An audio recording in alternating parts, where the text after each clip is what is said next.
Yes, mu kanya gato ekipe ya FC Barcelona imaze kuba inyagira agakipe hariya rwose rero igatsinda ibitego bitatu byose ku busa. Bamwita Robert Lewandowski kabisa atsinda hat-trick ariya mu ikipe ya FC Barcelona rero nyuma yuko avuye mu ikipe ya Bayern Munich akarekeza mu ikipe ya Barcelona. Akomeje kwitwara neza nako ekipe ya Barcelona ikomeza kuyobora urutonde rwa shampiyona n'amanota agera kuri 28 kabisa rero irusha amanota 3 ikipe rero ya Real Madrid. Mu gihe kandi rero ekipe rwose ya Manchester United urugwishe yanka ruracyayirimo imaze kuba rero inganye ubusa ku busa n'ikipe ya Aston Villa kabisa hariya Villa Park. Ubwo rero Ten Hag akomeza kugenda rwose amahirwe menshi yo gusohoka mu ekipe ya Manchester United agenda ayiyongera muri rusange, dore ko rero ikomeje kindi kuguma ku mwanya wa 14 ku rutonde rwa shampiyona. Ubwo rero kandi ni nako ekipe ya Chelsea yahuraga n'uruva gusinya nayo inganya n'ikipe ya Nottingham Forest igitego kimwe kuri kimwe.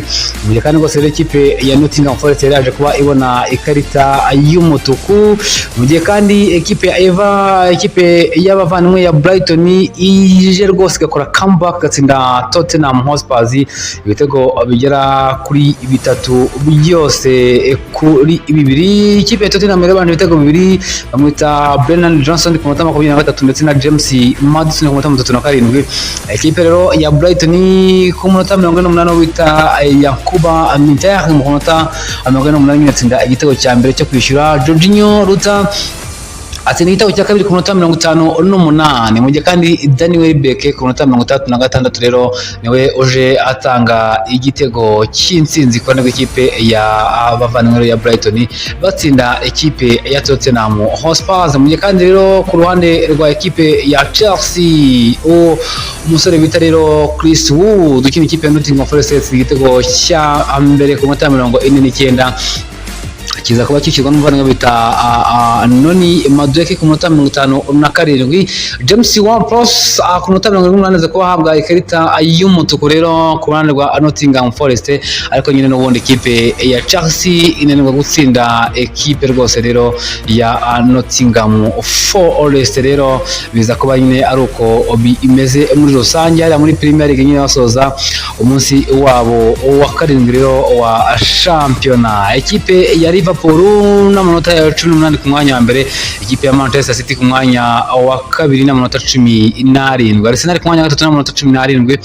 Kandi rero ikipe ya Chelsea ku mwanya wa kane n'amanota 18, ikipe ya Manchester United ku mwanya wa 14 n'amanota 8 mu mikino igera kuri 7.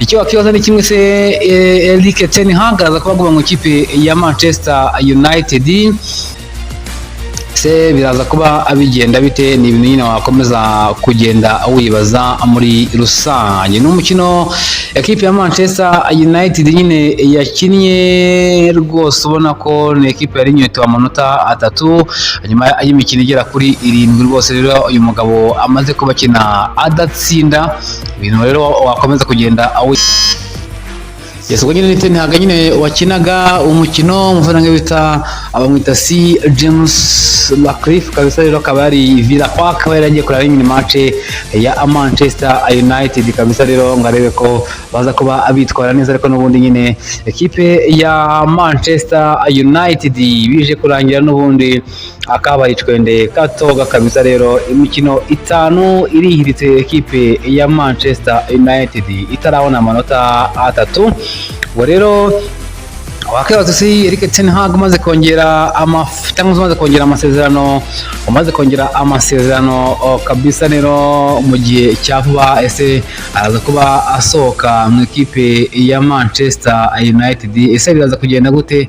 Ese biraza kuba abimera bite kabisa rero ku musuvani bita Erik ten Hag? Ni byinshi wakibaza ukareba ukavuga ati se ekipe ya Manchester United iragana hehe muri rusange? ubwo mu gihugu cya Espagne ekipe ya FC Barcelona imaze kuba nyine itsinda Alaves ibitego 3-0.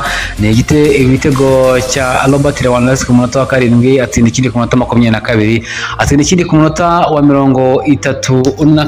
Rero Robert Lewandowski yitwara neza cyane, agaragaza ko ari inararibonye rero mu gutaha izamu. Byahise bifasha ikipe rero ya FC Barcelona iza kuba rero ifata umwanya wa mbere n'amanota 28, iza gufata ikipe ya Real Madrid n'amanota 21, iza gufata Villarreal ku mwanya wa 3 n'amanota 17.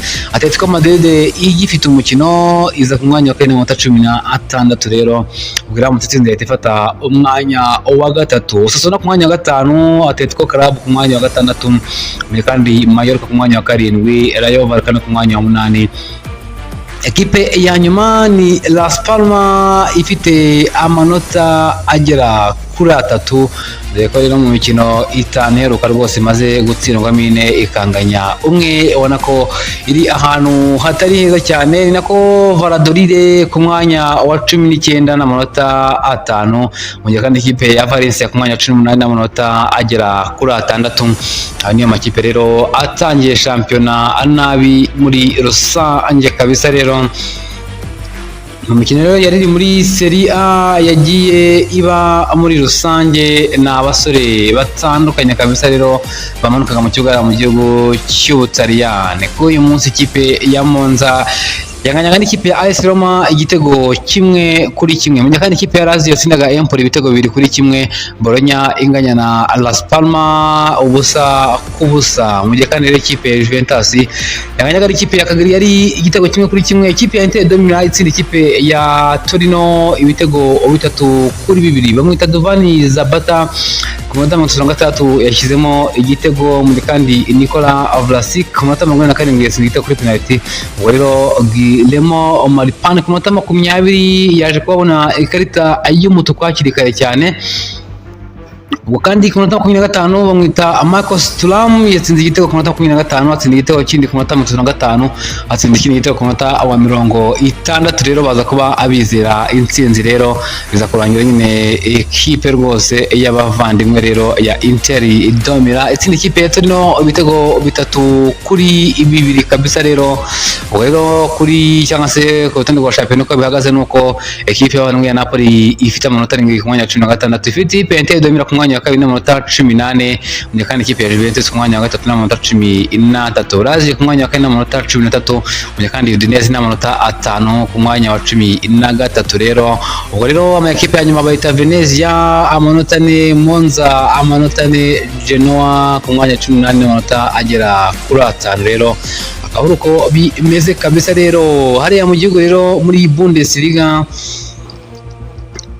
aho bagendaga rero bakomeza kabisa kuri uyu munsi imikino myinshi itandukanye kabisa. Rero yazaga kuba igenda iba ekipe ya Hoffenheim ifite igitego 1 ku busa bwa Stuttgart bayigeze ku munota 54, kandi ikipe ya Eintracht Frankfurt yanganyaga n'ikipe ya Bayern Munich ibitego 3-3. Ekipe ya Bayern nayo rero ikomeza kugenda itsikira abirumvikana.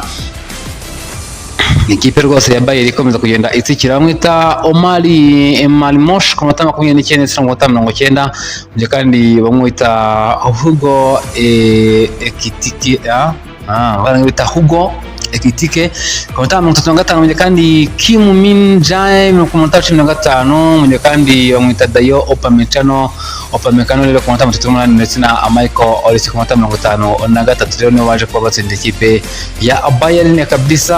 Ubwo rero baza kuba nyine banganya ibitego 3-3, mu kandi ikipe ya Mainz yatsindaga ikipe ya St Paul ibitego 3 ku busa ku munsi w'ejo, mu kandi ikipe nyine uyu munsi ya Leipzig yatsinze igitego 1 ku busa bwa